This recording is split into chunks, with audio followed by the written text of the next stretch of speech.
Shalom Bapak Ibu Saudara-saudara, hari ini Kamis 4 Juni 2020, bacaan Alkitab terambil dari Amsal 4 sampai yang ke-9, bagian yang kedua. Tema hari ini adalah jangan bodoh. Kalimat jangan bodoh tidak ada pada 10 perintah Allah yang diberikan Tuhan kepada Musa dan Israel di Gunung Sinai.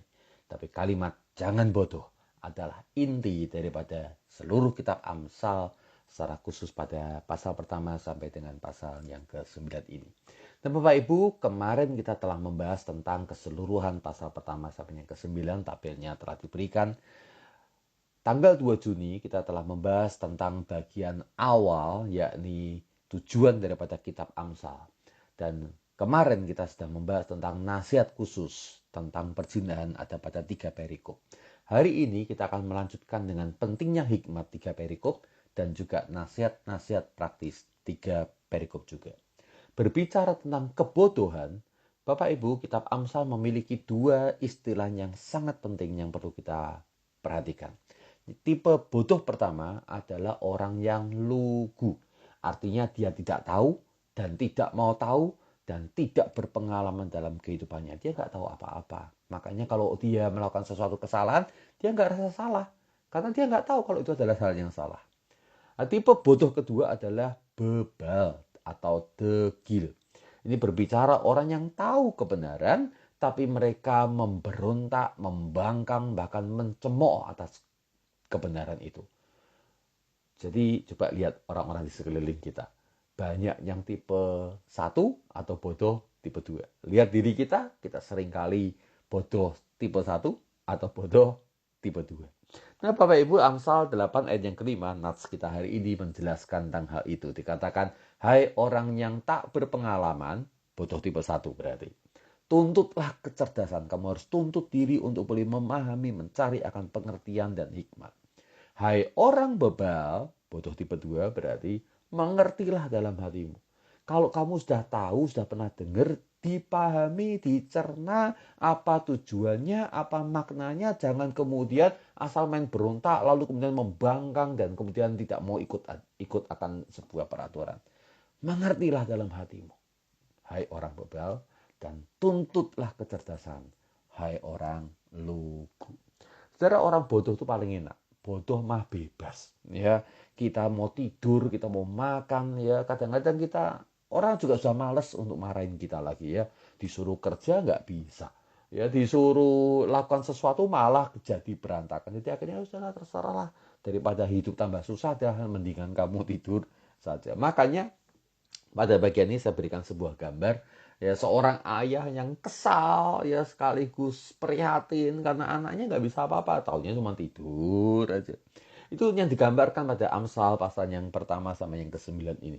Ada 4 perikop khusus yang menjelaskan pentingnya hikmat, seolah-olah seorang ayah panggil anaknya mengatakan, hei nak, ini pentingnya hikmat, kamu harus lakukan. Ini keuntungannya kalau kamu dapat hikmatnya adalah kerugiannya kamu nggak dapat hikmat. Wah, seperti seorang yang cerewet, ya, untuk mengatakan setiap orang harus mengejar akan hikmat. Ingat, pada pengantar pasal yang pertama kemarin saya sempat kutipkan, pasal pertama ayat 32, orang yang tak berpengalaman akan dibunuh oleh keengganannya. Bodoh tipe pertama, ya, akan mati karena apa? Dia enggan untuk cari hikmat. Dan orang bebal, bodoh tipe 2, dibinasakan karena kelalaiannya. Dia tahu akan firman tapi dia mengabaikannya.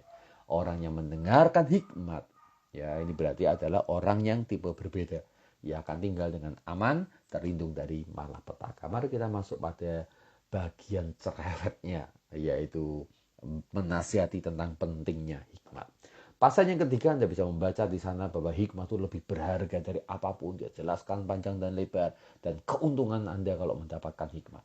Pasal yang keempat, bertutur seolah-olah Salomo seperti seorang anak yang dinasihati oleh bapaknya, yaitu Raja Daud. Ya, saya ingin kutipkan ke empat ayat di sana yang bagi saya sangat menyentuh hati saya. Dikatakan, dengarkanlah hai anak-anak didikan seorang ayah.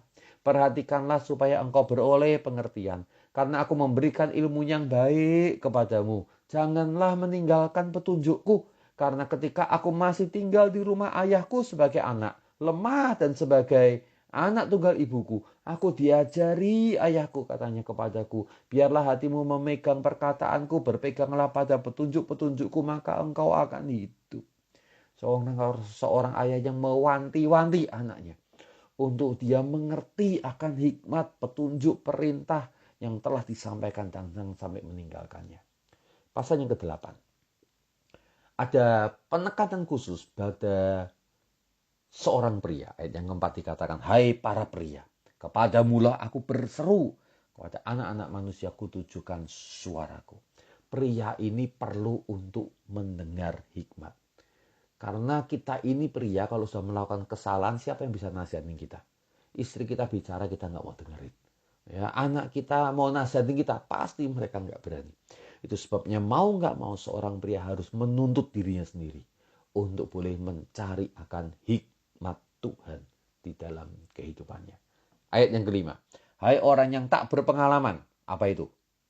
Hikmat tipe bodoh tipe 1. Tuntutlah kecerdasan. Hai orang bebal. Bodoh tipe 2. Mengertilah dalam hatimu.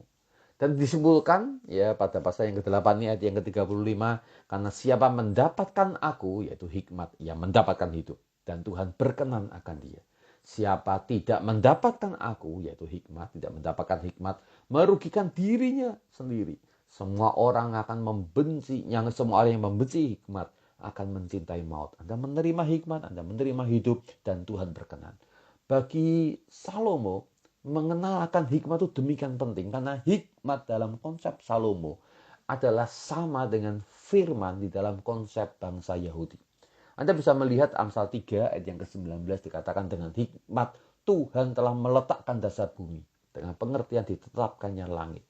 Jadi hikmat ini adalah hal yang dipakai Tuhan untuk meletakkan dasar bumi. Amsal yang ke-8, ya saya langsung ayat yang 30, dikatakan hikmat ini ada beserta dengan Allah sebagai anak kesayangan. Setiap hari menjadi kesenangannya, senantiasa bermain-main di hadapannya dan seterusnya. Digambarkan hikmat ini sudah ada sejak semula bersama dengan Allah pencipta langit dan bumi sebagai anak kesayangan.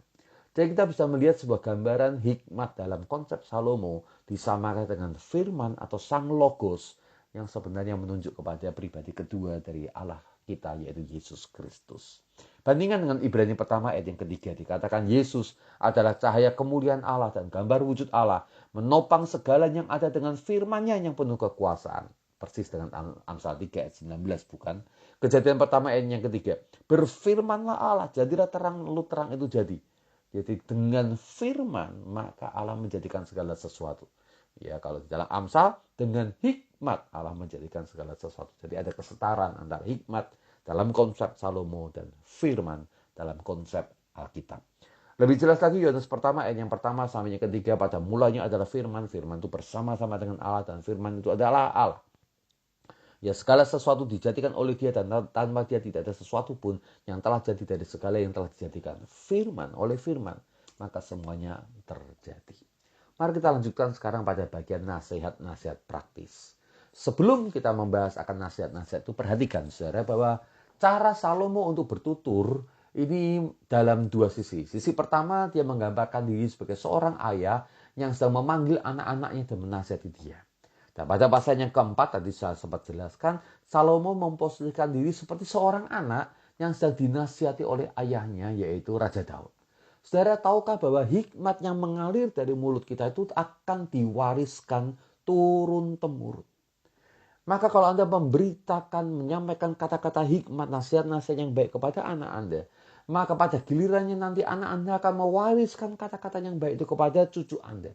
Dengan demikian maka hikmat akan muncul turun-temurun, diwariskan kepada anak cucu kita. Anda ingin anak cucu Anda anak yang berhasil, maka berikanlah hikmat.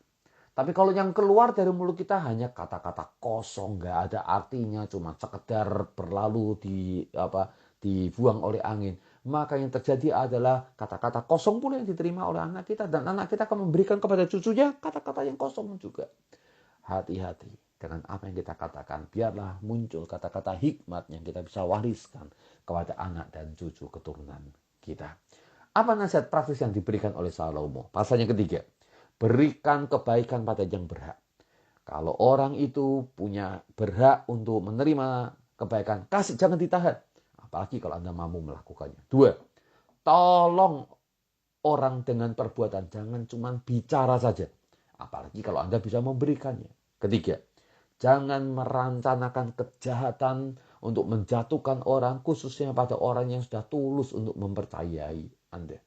4, jangan gampang bertengkar. Ya, padahal atau khususnya pada orang yang nggak bersalah. Bertengkar itu gampang, rujuk itu sulit. 5, jangan iri pada orang yang jahat. Jangan ikutin siasat licik mereka. Karena Tuhan berpihak pada orang yang jujur. 6, kutuk Tuhan ada di rumah orang fasik. Kediaman orang benar diberkati. Kalau Anda orang benar, rumah Anda akan dapat berkat Tuhan. Kalau Anda orang yang fasik, maka kutuk Tuhan ada dalam rumah kita. Yang ke-7, Tuhan mencemooh para pencemooh. Orang yang mengatakan, ngapain dengar hikmat, mengapa lakukan hikmat. Salah, ketika mereka jatuh, Tuhan akan mencemooh mereka. Kamu yang gak bisa mengerti tentang hikmat. Tapi mengasihani orang yang rendah hati. Ke-8 nasihatnya. Orang bijak akan mewarisi kehormatan, orang bebal akan menerima cemooh. Pasal yang ke-6 ada 4 nasihat praktis. Nasihat pertama, jangan berhutang. Hutang itu waktu dapat kita senang, waktu bayarnya kita susah. Jangan berhutang. Ya, hutang itu ketika kita menerimanya, wah cepat sekali akhirnya berlalu. Waktu kita membayar rasa yang lama kalau kita bisa membayarnya. Jangan berhutang. Nasihatnya kedua, jangan malas. Ya, lihat itu semut. Semut itu dia kerja bukan untuk urusan hari ini karena urusan hari ini sudah beres. Dia kerja bahkan sampai urusan musim yang mendatang. Kenapa? Karena dia gak mau biarkan dirinya tidur berleha-leha. Dia mau kerja untuk persiapan kehidupannya.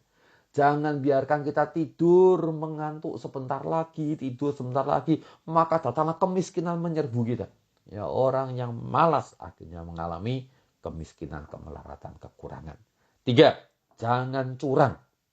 Ya, jangan sampai kita umat daripada Allah yang benar dan Allah yang adil, kita berlaku curang.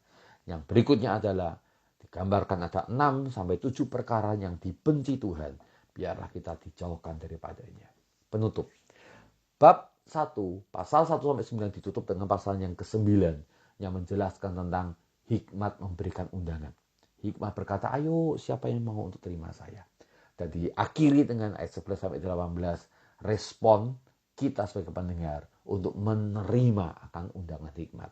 Yes, ini saya mau untuk menyambut tawaran hikmat. Pasal 6 sampai 19 sekali lagi diulang di sana, pentingnya untuk mengajarkan hikmat pada orang bodoh tipe 1. Ya, orang lugu atau pada orang bodoh tipe 2. Orang bebal. Jangan dibiarkan mereka tetap lugu, jangan biarkan mereka tetap bebal. Ajar hikmat dengan serius buat mereka. Dan permulaan daripada mengajar hikmat adalah takut Tuhan dan mencari mengenal akan Dia. Adalah pengulangan dari pasal pertama ayat yang ke-7. Permulaan daripada pengertian pengetahuan adalah takut Tuhan. Mari kita buka hati kita, katakan, Tuhan, saya gak mau jadi orang bodoh. Saya mau jadi orang yang berhikmat. Kita berdoa. Berkati kami Tuhan, kami letakkan tangan kami di hati kami bawa Tuhan akan tangan kami, letakkan di kepala kami memohon, berikan kami hikmat, berikan kami pengertian, berikan kami perintah-perintah-Mu. Kami mau mencintai akan hikmat, kami mau mencintai akan firman, kami mau bertumbuh dalam hikmat dan firman, supaya kami mengalami kehidupan dan Engkau berkenan kepada kami. Jauhlah dari hati kami, hati yang bodoh dalam konteks lugu, dan jauhlah dalam hati kami kebodohan dalam konteks orang yang bebal dan degil. Maka biarkah roh kebenaran itu yang terus untuk mengawal akan hati dan hidup kami. Di dalam Tuhan Yesus kami berdoa. Amin.